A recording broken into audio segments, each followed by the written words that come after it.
உமக்கு பிரியமானதை செய்ய எனக்கு கற்றுத்தாரும் தெய்வமே. உமக்கு பிரியமானதை செய்ய எனக்கு கற்றுத்தாரும் தெய்வமே. நீரே என் தேவன்,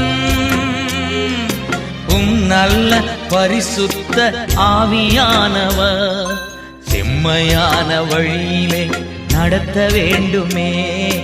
செம்மையான வழியிலே நடத்த வேண்டுமே. மேக ஸ்தம்பமே, அக்கினி ஸ்தம்பமே, தேற்றும் தெய்வமே, துணையாளரே. மேக ஸ்தம்பமே, அக்கினி ஸ்தம்பமே, தேற்றும் தெய்வமே, துணையாளரே.